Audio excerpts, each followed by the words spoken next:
I Have a Dream is the name of a historic speech delivered by Martin Luther King Jr. on August 28, 1963, at the March on Washington for Jobs and Freedom. The following is the complete text of the speech. I am happy to join with you today in what will go down in history as the greatest demonstration for freedom in the history of our nation.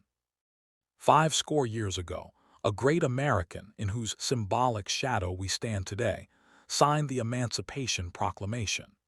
This momentous decree came as a great beacon light of hope to millions of Negro slaves who had been seared in the flames of withering injustice. It came as a joyous daybreak to end the long night of their captivity. But 100 years later, the Negro still is not free. 100 years later, the life of the Negro is still sadly crippled by the manacles of segregation and the chains of discrimination. 100 years later, the Negro lives on a lonely island of poverty in the midst of a vast ocean of material prosperity. 100 years later, the Negro is still languished in the corners of American society and finds himself in exile in his own land. And so we've come here today to dramatize a shameful condition. In a sense, we've come to our nation's capital to cash a check. When the architects of our republic wrote the magnificent words of the Constitution and the Declaration of Independence, they were signing a promissory note to which every American was to fall heir. This note was a promise that all men, yes, black men as well as white men, would be guaranteed the unalienable rights of life, liberty, and the pursuit of happiness. It is obvious today that America has defaulted on this promissory note, insofar as her citizens of color are concerned. Instead of honoring this sacred obligation, America has given the Negro people a bad check, a check which has come back marked insufficient funds. But we refuse to believe that the Bank of Justice is bankrupt. We refuse to believe that there are insufficient funds in the great vaults of opportunity of this nation.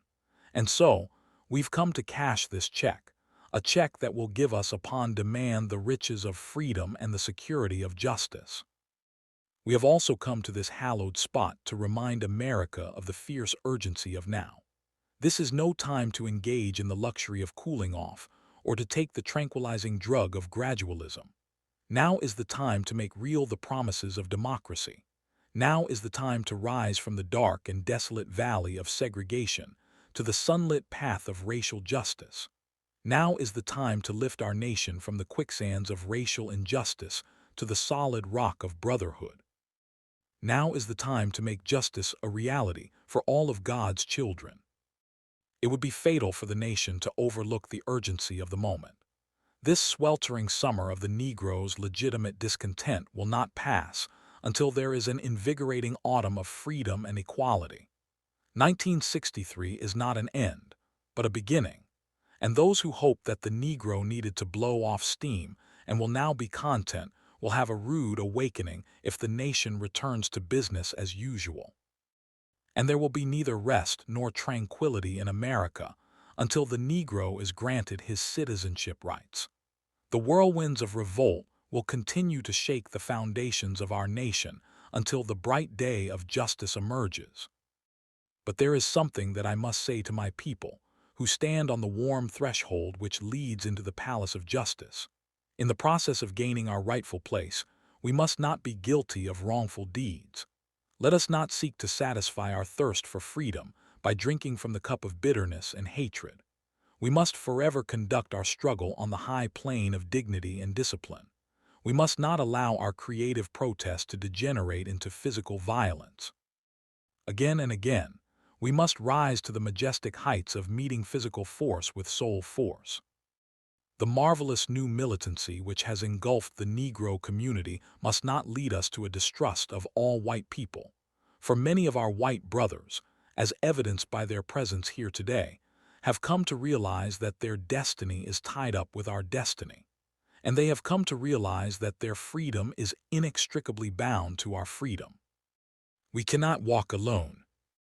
And as we walk, we must make the pledge that we shall always march ahead. We cannot turn back. There are those who are asking the devotees of civil rights, when will you be satisfied? We can never be satisfied as long as the Negro is the victim of the unspeakable horrors of police brutality. We can never be satisfied as long as our bodies, heavy with the fatigue of travel, cannot gain lodging in the motels of the highways and the hotels of the cities.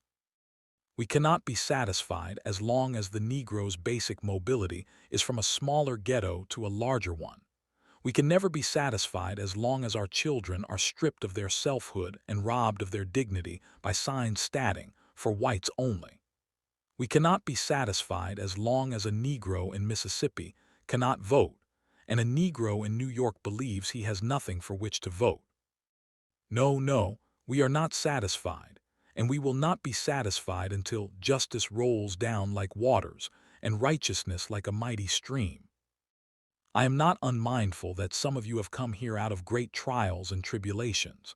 Some of you have come fresh from narrow jail cells, and some of you have come from areas where your quest for freedom left you battered by the storms of persecution and staggered by the winds of police brutality. You have been the veterans of creative suffering. Continue to work with the faith that unearned suffering is redemptive. Go back to Mississippi. Go back to Alabama. Go back to South Carolina. Go back to Georgia. Go back to Louisiana. Go back to the slums and ghettos of our northern cities, knowing that somehow this situation can and will be changed. Let us not wallow in the valley of despair. I say to you today, my friends. And so even though we face the difficulties of today and tomorrow, I still have a dream. It is a dream deeply rooted in the American dream. I have a dream that one day this nation will rise up and live out the true meaning of its creed. We hold these truths to be self-evident, that all men are created equal. I have a dream that one day on the red hills of Georgia, the sons of former slaves and the sons of former slave owners will be able to sit down together at the table of brotherhood. I have a dream that one day even the state of Mississippi, a state sweltering with the heat of injustice, sweltering with the heat of oppression, will be transformed into an oasis of freedom and justice. I have a dream that my 4 little children will one day live in a nation where they will not be judged by the color of their skin, but by the content of their character. I have a dream today. I have a dream that one day, down in Alabama, with its vicious racists, with its governor having his lips dripping with the words of interposition and nullification, one day right there in Alabama, little black boys and black girls will be able to join hands with little white boys and white girls as sisters and brothers. I have a dream today. I have a dream that one day every valley shall be exalted, and every hill and mountain shall be made low. The rough places will be made plain, and the crooked places will be made straight. And the glory of the Lord shall be revealed, and all flesh shall see it together. This is our hope, and this is the faith that I go back to the South with. With this faith, we will be able to hew out of the mountain of despair a stone of hope. With this faith, we will be able to transform the jangling discords of our nation into a beautiful symphony of brotherhood. With this faith, we will be able to work together, to pray together, to struggle together, to go to jail together, to stand up for freedom together, knowing that we will be free one day. And this will be the day. This will be the day when all of God's children will be able to sing with new meaning. My country, 'tis of thee, sweet land of liberty of thee I sing. Land where my fathers died, land of the pilgrim's pride. From every mountainside let freedom ring. And if America is to be a great nation, this must become true. And so let freedom ring from the prodigious hilltops of New Hampshire. Let freedom ring from the mighty mountains of New York. Let freedom ring from the heightening Alleghenies of Pennsylvania. Let freedom ring from the snow-capped Rockies of Colorado.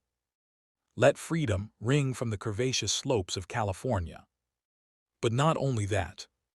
Let freedom ring from Stone Mountain of Georgia. Let freedom ring from Lookout Mountain of Tennessee. Let freedom ring from every hill and molehill of Mississippi. From every mountainside, let freedom ring.